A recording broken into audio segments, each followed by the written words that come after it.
बैठा सिंहासन ऊपरे हो सहजानंद सुखदाम।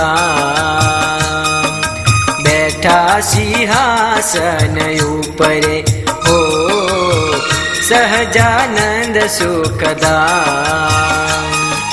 चारे कोरे सखा शोभता वच छबीलो श्याम।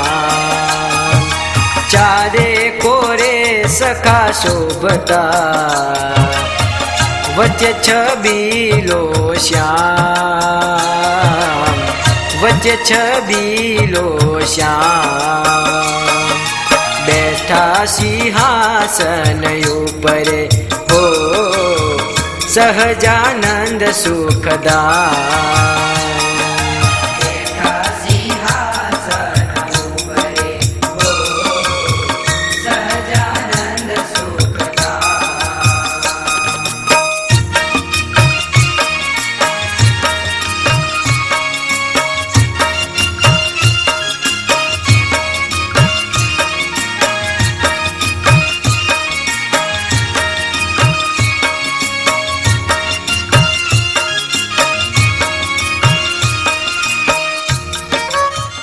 દેવ શા માટે દરેક લોકોએ નરનારાયણ દેવને શા માટે માનવા જોઈએ, શા માટે પૂજવા જોઈએ, શા માટેના દર્શન કરવા જોઈએ એ બતાવું છું।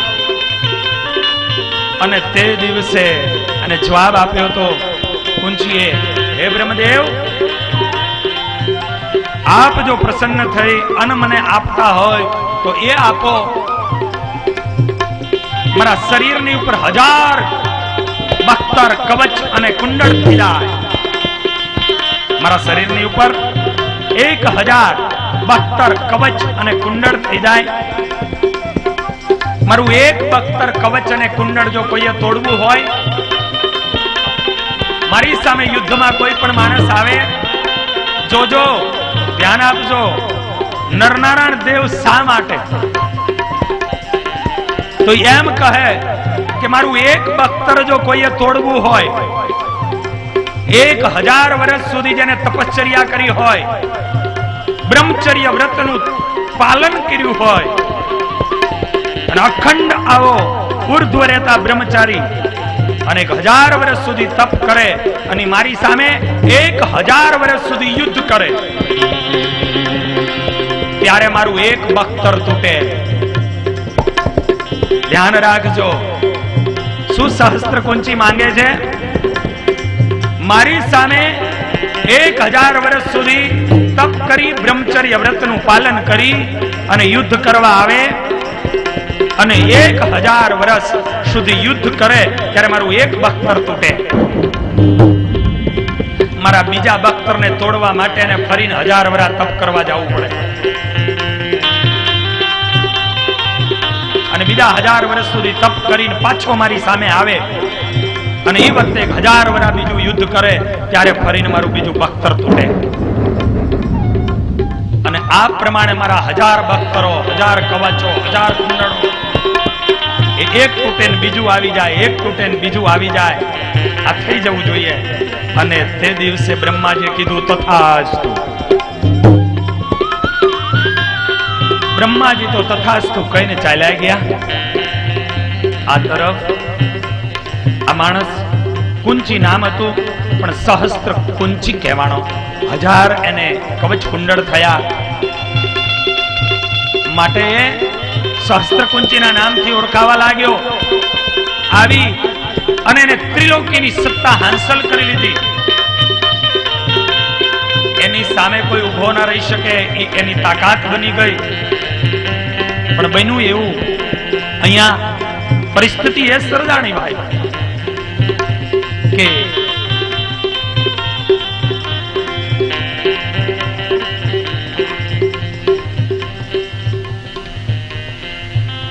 એક તો ઉદ્ધત હતો અને એને સત્તા મળી, સ્થાન મળ્યું और ઉદ્ધત બની ગયો। ત્રિલોકીની સત્તાઓ હાંસલ કરી લીધી હતી और ઉદ્ધત થઈ ગયો। એક તો ઊંટિયું હોય ને ઉકરડે ચડે બાપ કેટલું ઊંચું લાગે। હું કાયમ કહું છું, એક તો કરડકણું કૂતરું હોય ને પાછો હડકવા હાલે, પછી કોઈને બાકી મૂકે. એક તો મારકણો સાંડ હતો ને ચોમાસું ચરે, પછી શું દશા કરે. અને આ દશા આ શસ્ત્ર કુંચીની થઈ. ત્રિલોકીની ઉપર સત્તાને જમાવી ગયો અને બસ ત્રિલોકીની અંદર જાહેરાત કરી દીધી કે ત્રિલોકીની અંદર જો કોઈ ભગવાન હોય તો માત્ર ને માત્ર એક સહસ્ત્ર કુંચી છે. ત્રિલોકીની અંદર જો કોઈના નામનો યજ્ઞ થાય તો માત્ર એક સહસ્ત્ર કુંચીના નામનો થાય. ત્રિલોકીમાં કોઈના નામની જપ માળા થાય તો એક માત્ર ને માત્ર સહસ્ત્ર કુંચીના નામની થાય. આ ત્રિલોકીમાં સહસ્ત્ર કુંચી સિવાય કોઈ તાકાત નથી, કોઈ શક્તિ નથી. અને આ સહસ્ત્ર કુંચીના નેજા હેઠે સાધુ સંતો સંન્યાસીઓ સતીઓ બ્રાહ્મણો ગાયો અશાંત બની ગયા. એની કતલો થવા લાગી. સારી એ પૃથ્વી ધ્રુજવા લાગી, લોહીથી ખદબદી ગઈ. પૃથ્વી પણ એ ભાર પાપનો સહન ન કરી શકી. અને તે દિવસે જય જય પરમાત્માને સ્તુતિઓ કરી, પ્રાર્થના કરી. હવે આવો કયો ભગવાન આવે કે શસ્ત્ર કુંચીને મારવા આવે? અને તે દિવસે આખીર આ ગુજરાતની ગરવી ગુજરાત અને એની એ ધરતી, એની એ ભૂમિ, અને એમાં પણ એ સાબરમતીની ધરતી હોય, એ સાબરમતીનો કિનારો હોય. અને એ સાબરમતીના કિનારા ઉપર ધર્મ અને મૂર્તિ થકી નર અને નારાયણનો ફાગણ સુદ પડવેના દિવસે પ્રાગટ્ય થયું. બોલો શ્રી નર નારાયણ.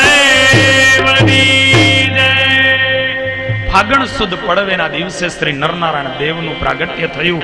સિદ્ધેજાની 18 વર્ષની ઉંમર હતી. એને ભગવાનને ઝુલાવા ક્યાં? તો આશ્રમ હતો જ્યાં ઋષિઓને સંતો રહેતા હતા. એટલે એક વૃક્ષની નીચે એનો ડોલો બાંધ્યો, ઝૂલો બાંધ્યો. એમાં નરનારાયણ દેવને પધરાવ્યા અને પછી કેસુડાનો રંગ લીધો અને ઋષિઓ એનો ઉત્સવ મનાવ્યો અને એકબીજાની ઉપર એને ઉડાડ્યો. ત્યારથી ફૂલદોલનો ઉત્સવ ચાલુ થયો. ત્યારથી આ ઉત્સવ મનાય છે. અને ભગવાન નરનારાયણ દેવ પ્રગટ થયા પછી વિચાર કર્યો સહસ્ત્ર કુંચીને મારવો છે તો હવે તપ કરવા જઈએ.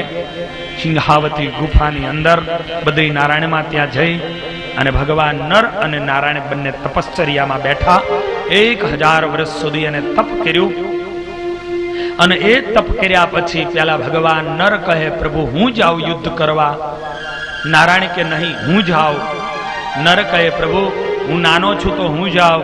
ભગવાન નારાયણ કે નહીં, હું મોટો છું ને તો હું જાઉં. આખિર ભગવાન નારાયણ એ તપ કરેલો એ પરમાત્મા 1000 વર્ષે તપશ્ચર્યામાંથી બહાર નીકળી અને આ તરફ જ્યાં આની નગરી હતી સહસ્ત્ર કુંચીની, ત્યાં યુદ્ધ કરવાના માટે આવ્યા.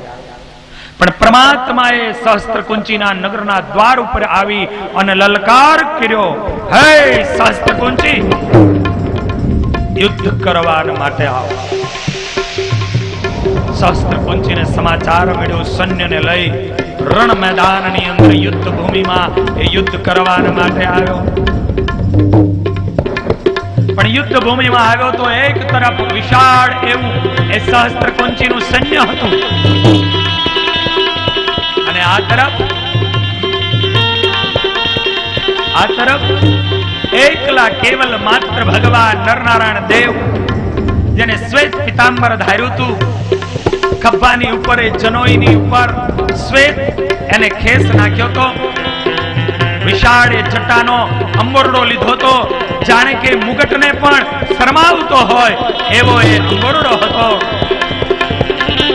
હાથમાં એને માળાઓને ધારણ કરી હતી અને આવા તપસ્વીના વેશ ભગવાન નરનારાયણ દેવ, ચરણમાં ચાકડીઓ પહેરેલા, હાથમાં ધનુષ્યને ધારણ કરેલા ભગવાન નારાયણ લલકાર કરે, યુદ્ધ કર. અને તે દિવસે શાસ્ત્ર કુંજીએ આ રૂપમાં ભગવાન નારાયણને જોયા, ખડખડાટ હસવા લાગ્યો, અટ્ટહાસ્ય કરવા લાગ્યો. હે તપસ્વી, જંગલોની અંદર જઈ અને તું તપ કર. તપસ્વી, જંગલોમાં ચાલ્યો જા. યુદ્ધ કરવું એ તારો વિષય નથી. મને તારી ઉપર દયા આવે છે. તું જા, તું જા. જા, હું તને છોડી દઉં છું. જંગલોમાં જઈને તપ કરજે. અને આ પ્રમાણે કહી અને જ્યારે અટ્ટહાસ્યને કરતો કરતો એ પોતે શસ્ત્ર કુંચી ભગવાન નારાયણને આ પ્રમાણે કહી રહ્યો હતો. અને એ જ સમય ઉપર ભગવાન નારાયણ મંદ ધીર ગંભીર એવી વાણીથી અવાજ કરે, હે કાયર, શસ્ત્ર કુંચી, સુરવીરો હોય બકવાસ ન કરે. સુરવીરો હાથમાં હથિયાર ધારણ કરે. ઉઠાવ હથિયાર, બકવાસને બંધ કર, ઉઠાવ. અને એ જ સમય ઉપર, એ જ ટાઈમ ઉપર શસ્ત્ર કુંચી હથિયારને ધારણ કર્યું. સામે ભગવાન નારાયણે પણ ધનુષ્યને ધારણ કર્યું. મહાભયંકર એવું યુદ્ધ થયું. ભગવાન નારાયણ અને આ તરફ શસ્ત્ર કુંચીનું 1000 વર્ષ સુધી યુદ્ધ ચાલ્યું. અને 1000 વર્ષ સુધી યુદ્ધને અંતે ભગવાને એક જ તીર છોડ્યું અને એ તીરથી એનું એક બખ્તર કવચ અને કુંડલને તોડી નાખ્યું. સહસ્ત્ર કુંચી અટ્ટહાસ્ય કરવા લાગ્યો, હે તપસ્વી, તને ખબર નથી હજુ અહીંયા કેટલા કવચ કુંડળો પહેર્યા છે. જા, ફરીને 1000 વર્ષ તપ કરી આવ અને એ તપસ્યા કરીને પછી આવજે. હાલો જા, હાલો જા. અને એ સમયમાં ત્યાં તો ભગવાન નર આવી ઉભા રહી ગયા. ભગવાન નર આવી અને ઉભા રહી ગયા. ફણસ ખેંચી લલકાર કર્યો, હે કાયર, ક્યાં જાય છે? આવ, યુદ્ધ કર. ભગવાન નર યુદ્ધ કરવા લાગ્યા. ભગવાન નારાયણ તપ કરવા ગયા. ભગવાન નરનારાયણ દેવ શા માટે? બુદ્ધિ હોય ને તો ખબર પડશે.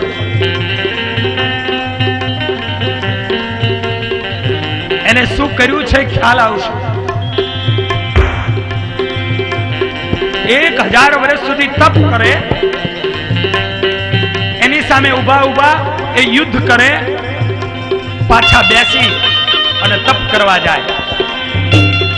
કેટલા વર્ષો સુધી આ ભારત ભૂમિની પ્રજાને સહસ્ત્ર કુંચીના બાહુપાસમાંથી છોડાવવા માટે એ નરનારાયણ દેવે કેટલા વર્ષો સુધી એને યુદ્ધો કર્યા અને કેટલા વર્ષો સુધી એને તપો કર્યા. આખિર ભગવાન નર 1000 વર્ષ યુદ્ધ કર્યું, બીજું બખ્તર તોડી નાખ્યું. ત્યાં ભગવાન નારાયણ આવી ગયા. ભગવાન નર પાછા ત્યાં ગયા. આમ કરતા કરતા હજારો વર્ષો સુધી યુદ્ધ કરતા કરતા કરતા સહસ્ત્ર કુંચી જે છે એ સહસ્ત્ર કુંચીના તમામ બખ્તરો, કવચો, કુંડલો તૂટી ગયા. છેલ્લે ભગવાન નારાયણ આવ્યા અને એ ભગવાન નારાયણ આવી અને જ્યાં યુદ્ધ કરવા લાગ્યા, છેલ્લે એક જ બખ્તર, એક જ કવચ, એક જ કુંડળ એ બચ્યા છે અને શસ્ત્ર કુંચીના, બાકી કાંઈ રહ્યું નથી. અને એવામાં શસ્ત્ર કુંચે વિચાર કર્યો, હવે આ મને મારી નાખશે. વર્ષો સુધી યુદ્ધો કર્યા પછી હવે એને વિચાર કર્યો, હવે આ મને મારી નાખશે, નહીં બચવા દે, બસ વયો જાઓ, ભાગી જાઓ. અને આમ કરીને શસ્ત્ર કુંચી રથમાંથી છલાંગ મારીને ભાગ્યો. માયાવી રૂપ લઈને ભાગ્યો. પણ સહસ્ત્ર કુંચી ભાગ્યો ને એની પાછળ પાછળ સારી ત્રિલોકીની અંદર ભગવાન નારાયણ ભાગ્યા. હાથમાં ધનુષ્ય લઈને આ બિયારણને રહેવા ન દેવાય, આનો નાશ કરી નાખવો જોઈએ. આ બચવું ન જોઈએ.